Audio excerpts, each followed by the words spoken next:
आप सभी मसीह भाई बहनों को प्रभु यीशु मसीह के नाम में जय मसीह की, परमेश्वर के नाम की स्तुति और महिमा हो।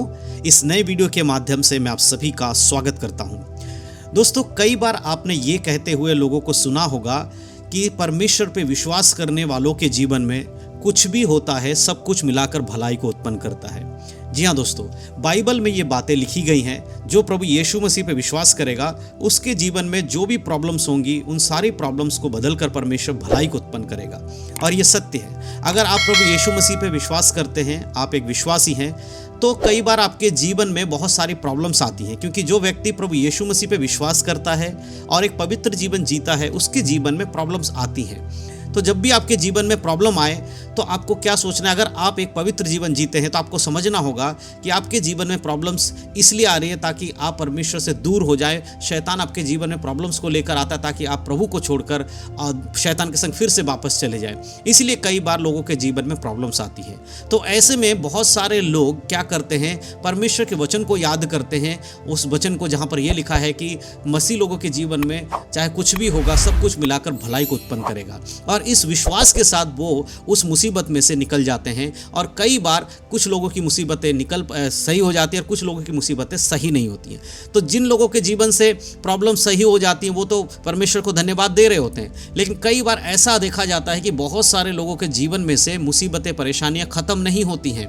कई बार आप भी ये सोचते हो कि हमने तो वचन पढ़ा है, हम तो प्रभु यीशु मसीह पे विश्वास करते हैं, फिर हमारे जीवन से ये मुसीबतें खत्म क्यों नहीं हो रही है? तो आज मैं उस वचन के अर्थ को आपको बताने वाला हूं, जिस वचन में ये बातें लिखी गई हैं कि उसका अर्थ क्या है और वो वचन किन लोगों के जीवन में काम करता है। क्योंकि आज बहुत सारे मसीह लोग धोखे में हैं। वो ये सोचते हैं कि हमारे जीवन में जो प्रॉब्लम्स आ रही हैं वो सारी प्रॉब्लम्स शैतान की ओर से हैं, और वो सोचते हैं कि हम प्रभु यीशु मसीह पर बस विश्वास कर लिए हैं, इसीलिए सब कुछ मिलाकर भलाई को उत्पन्न करेगा। नहीं मेरे प्रियो, आपको एक बात समझना होगा, परमेश्वर का वचन सत्य है और परमेश्वर के वचन में जो लिखा है वो भी सत्य है।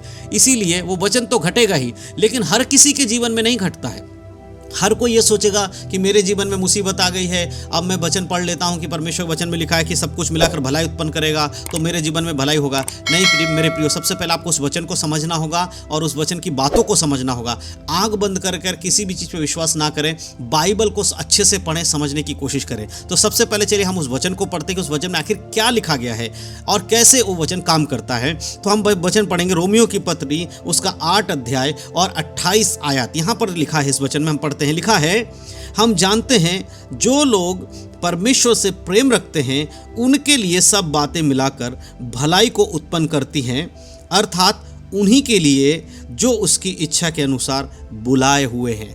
अब ये वचन बहुत सारे लोग पढ़ते हैं। कई बार आप कई लोगों के पास प्रार्थना कराने जाते होंगे तो आपको कह देते होंगे चिंता मत करो, परेशान मत हो, आपको पता होना चाहिए बाइबल में लिखा है कि जो प्रभु से प्रेम रखते हैं उन सब के लिए सब बातें मिलाकर भलाई को उत्पन्न करती हैं।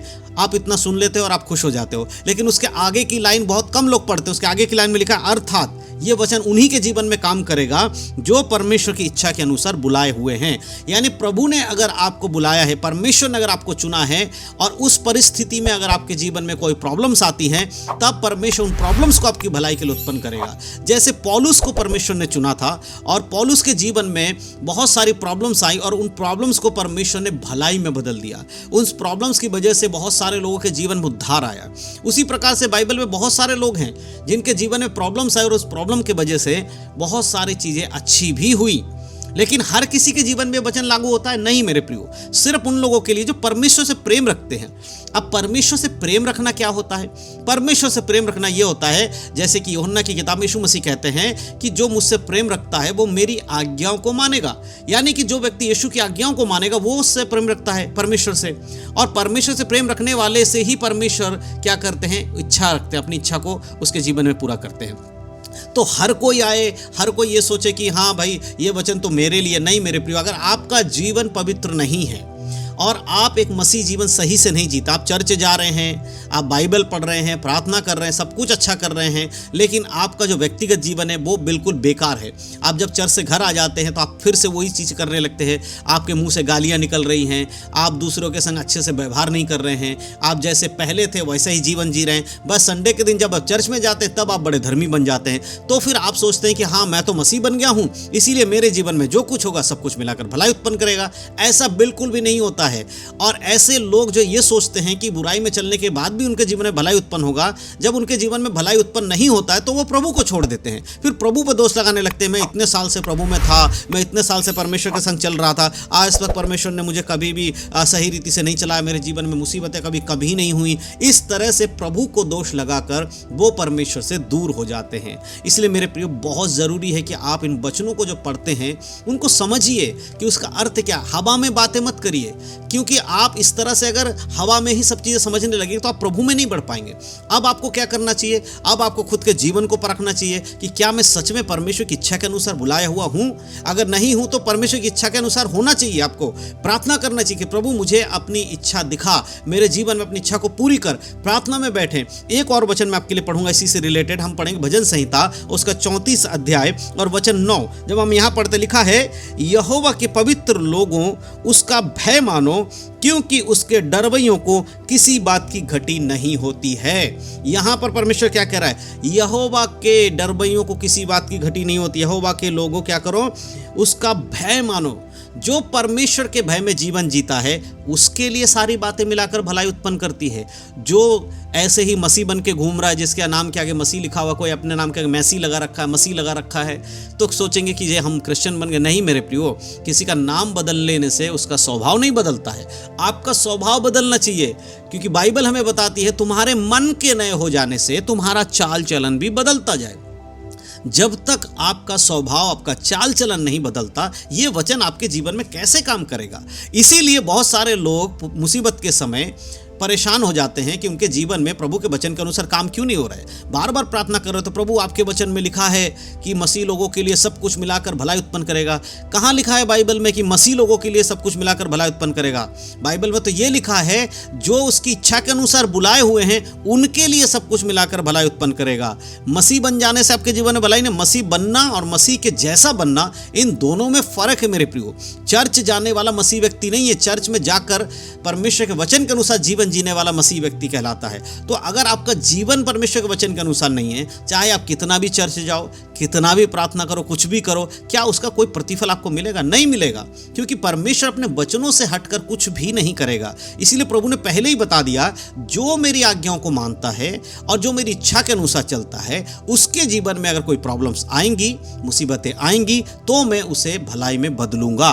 तो आज आपको जांचना होगा अपने जीवन को। अगर आपके जीवन में प्रॉब्लम्स बढ़ती जा रही हैं, आपके हर प्रॉब्लम्स आपको कोई सॉल्यूशन नहीं मिला, तो अपने जीवन को परखें। प्रभु पे दोष लगाने से पहले खुद के जीवन को देखें। कहीं ऐसा तो नहीं कि आप दोहरा जीवन जी रहे हैं, चर्च में एक अलग जीवन जीते हैं, अपने घर परिवार या दोस्तों में एक अलग जीवन जीते हैं।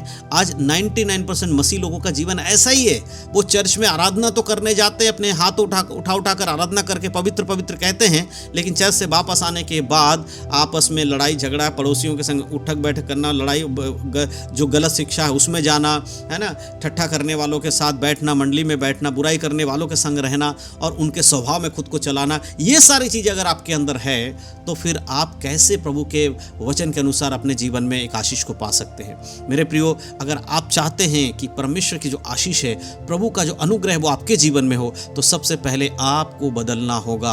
आपके जीवन को देखना होगा, खुद को समझना होगा कि आप क्या कर रहे हैं। अगर गलत रीति से आप परमेश्वर के संग चलेंगे और फिर आप कहेंगे कि सब कुछ मिलाकर मेरे लिए भलाई उत्पन्न होगा, तो ये कतई नहीं होगा। ये आपका भ्रम है, आप धोखे में हैं। इसीलिए धोखा ना खाओ, वचन को समझो, वचन के अनुसार खुद को परखो। तो मैं विश्वास करता हूँ प्रभु के इस वचन के द्वारा आज समझ पाए हैं आप कि ये हर व्यक्ति के लिए भलाई उत्पन्न नहीं होता है, उन्हीं व्यक्ति के लिए भलाई उत्पन्न होता है जो परमेश्वर की इच्छा के अनुसार बुलाए हुए हैं। तो अगर आपके जीवन में कोई प्रॉब्लम है तो ज़रूर आप प्रार्थना करिए और प्रभु की इच्छा को अपने जीवन में ज़रूर लाइए। परमेश्वर सारी बातों के द्वारा आप सबको आशीष दे। यीशु मसीह के नाम में सबको जय मसीह की। God bless you.